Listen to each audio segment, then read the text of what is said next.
Well, I want to begin today by thanking Reverend Colleen for all the hard work that she put into our VBS sessions this summer. We finished the last meeting yesterday, and I think the kids had fun learning about creation care and climate change.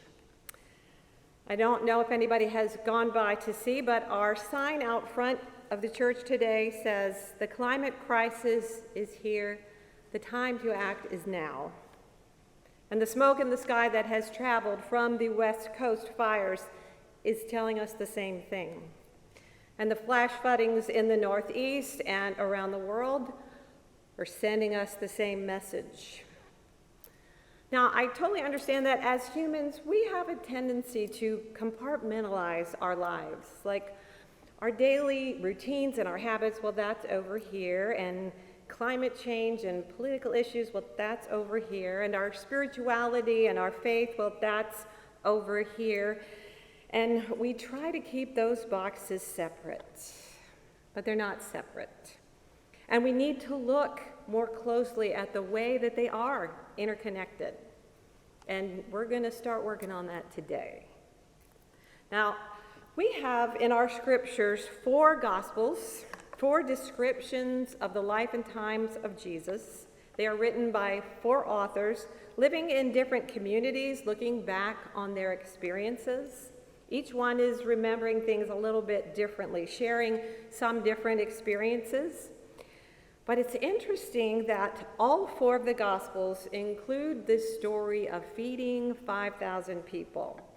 And the Gospel of Matthew and Mark even add a couple more stories about Jesus feeding 4,000 people.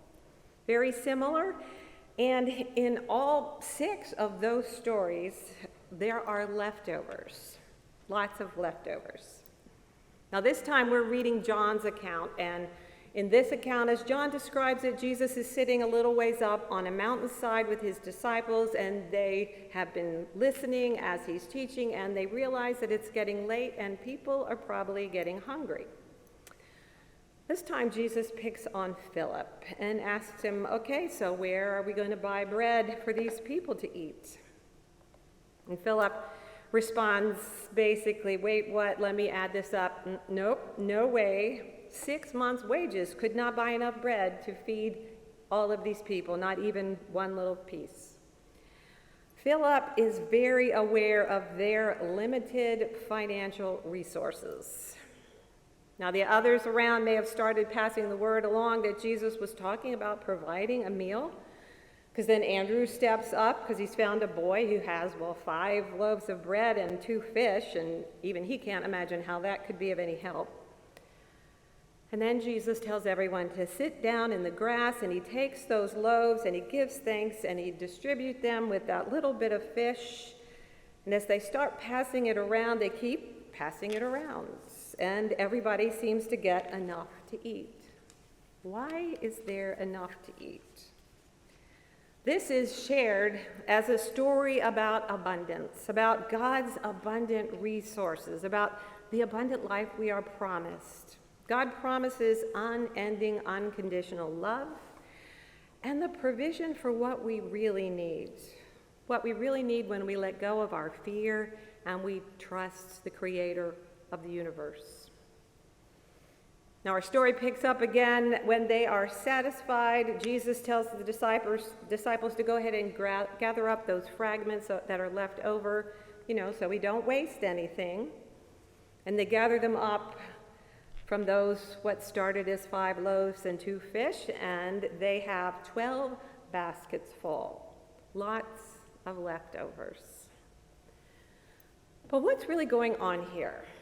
Was this some kind of a magic trick, something miraculous in the sense of something out of the ordinary nature of the universe happening? But let's think about some possibilities. Would those 5,000 people really have left home without, a few provisions for their travels, knowing they were going that far? I mean, when we're traveling, we are always reminded to make sure that we don't leave home without that bottle of water. And your mama would tell you to be sure and put a snack in your bag before you leave. Can we really imagine that many people traveling by foot in that harsh environment and not taking any food with them? I mean, I don't think so. And Paul Neutralin suggests that I imagine the problem wasn't the scarcity of food that day, but rather the problem was the age-old one of people whose behavior was controlled by their belief in scarcity. How does one behave when one believes in scarce resources? Do you share? No. Do you hoard? Are you afraid to let anyone know that you have something because you're pretty sure there isn't enough to go around? Jesus understands human nature and understands our human economics, the way that we tend to think in terms of scarcity. And Philip is correct in his calculations that it would take 6 months' wages, and that wouldn't even buy enough for every person to have something. But there's a child in the crowd that isn't thinking about economics. He's feeling empathy and feeling generosity, and he's bold enough to share the food that he has with him. And Jesus is able to take that meager offering from a child and give thanks for it and begin to hand it out. And lo and behold, those economic calculations are dashed. For 5 loaves and 2 fish are enough, after all, to feed 5,000 people. Now, it is true that if Jesus could make fish and bread appear out of thin air, that would be a miracle.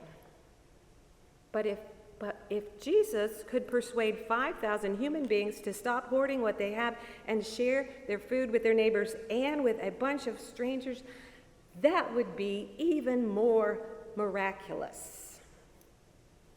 Jesus has faith and believes in the God of abundance and believes there is enough, and he invites everyone else to believe in generosity over fear, abundance over scarcity.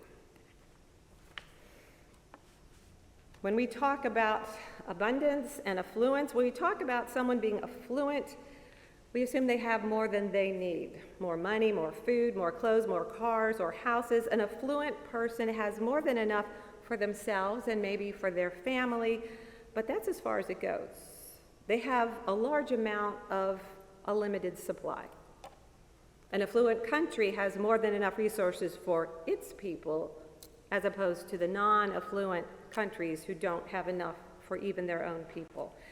There's always an assumption of a limited supply. But believing in abundance means believing in generosity. It's believing that there is enough and we can share. It means joining God in the stewardship of an abundant creation. Mordecai Ettinger reminds us that our current global economic system is based on profit maximization that sacrifices our most vulnerable communities, as well as sacrificing the natural world. And we know that our poorer communities face the worst climate catastrophe and dislocation. The current system, the way that we are living, is unsustainable. There is enough in God's good creation for all, yet not the way that we are doing things now.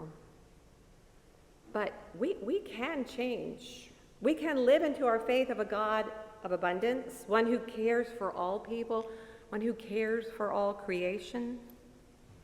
Together we can begin to ask questions, and maybe hard questions. What next? How can we share our resources, our fish and our bread, with our neighbors and with strangers in a way that shows that we truly believe that God's abundant resources are enough, only if we share them differently? So yes, some of the things we do, giving our food to our food pantry or making a donation to the Atlanta Food Bank, is one way that we can share our resources with others. But let's think broader, let's think bigger than that. We could actually help more people have access to the food that they need. if instead of just giving away some of the food that we have, we make a different commitment. We make a commitment to eat less meat. I know y'all don't want to hear that. If we did that, we could make more food available to the people who need it, and we might be able to save our planet. Jonathan Safran, in his book, We Are the Weather, suggests that saving the planet begins at breakfast. This is why. The industrial animal farming system that produces our dairy and our beef and our poultry and our pork is so massive that it is taking up the land that could be used to produce vegetables and grains for human consumption, for people to eat. Globally, humans use 60% of all the land that is capable of growing crops just for the food for the livestock. 1/3 of all the fresh water that humans use goes to raising livestock. 70% of the antibiotics produced globally are used on livestock, which then weakens the effectiveness of antibiotics for human diseases. And animal production is one of the leading causes of greenhouse gases. Livestock are the leading source of methane emissions. Animal agriculture is the leading cause of deforestation, which adds to our greenhouse gases.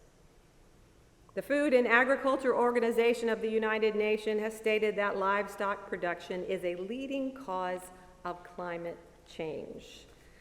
The climate change we are feeling here and now this year. So, we can change. We have the ability. Okay, so you don't have to go vegan today, although that would be a good thing.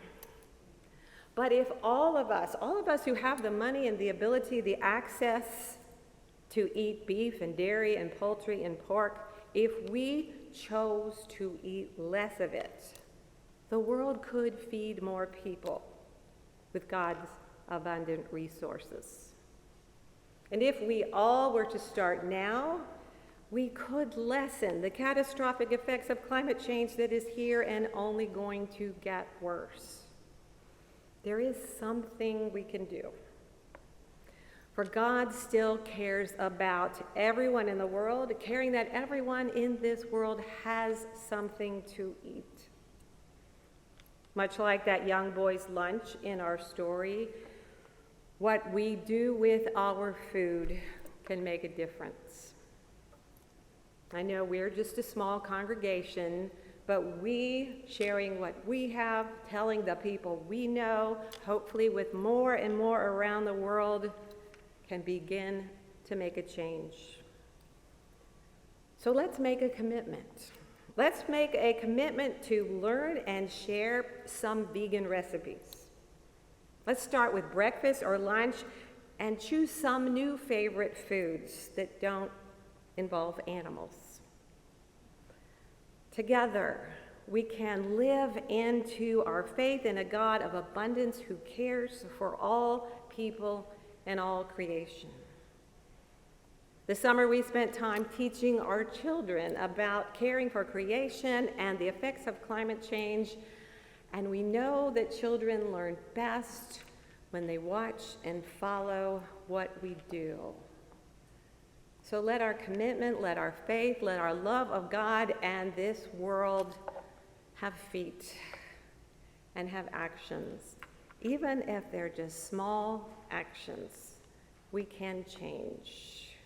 We can change what is happening around us. We can live the faith of which we speak. Now let's continue to sing and pray this faith that we share.